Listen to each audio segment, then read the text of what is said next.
Episode 09 का मुकम्मल खुलासा, इश्क में तेरे सदके। इस किस्त का आगाज जुल्फ़िकार शाह के गहरे दुख से होता है, जहां वो हुवर को याद करते हुए खुद को इसकी हिफाजत न कर पाने का जिम्मेदार ठहराता है।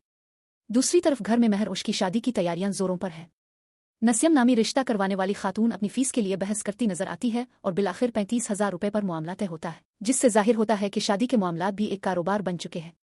इसी दौरान जुल्फ़िकार के वालिद दोबारा इस पर मारिया से शादी के लिए दबाव डालते हैं, मगर जुल्फ़िकार साफ इनकार कर देता है और कहता है कि हुवर की जगह कोई नहीं ले सकता।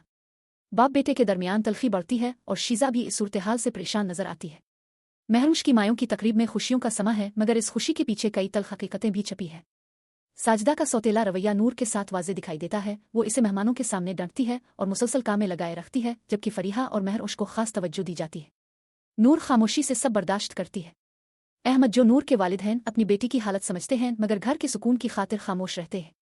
जब अहमद की तबीयत खराब होती है तो नूर ही उनकी तीमारदारी करती है, ठंडी पट्टियां रखती है और उनके पास बैठी रहती है। बाप बेटी का जज्बाती मुकालमा दिल को छू लेने वाला है, जहां अहमद अपनी कमजोरी और नूर के हक में इंसाफ न कर पाने पर माजरत करता है, जबकि नूर अपने वालिद को तसल्ली देती है कि इसे सिर्फ उनकी दुआओं की जरूरत है।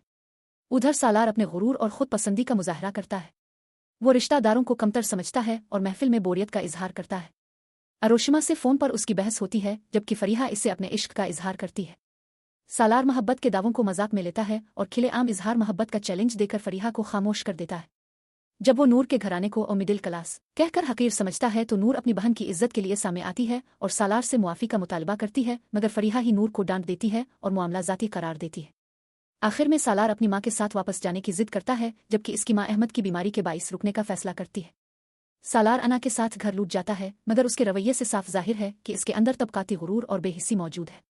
यह किस्त मोहब्बत, गुरूर, तबकाती फर्क और खानदानी नाइंसाफियों के गिर्द घूमती है, जहां नूर की मजलूमियत और जुल्फ़िकार का दुख कहानी को मजीद गहरा और जज्बाती बना देते हैं।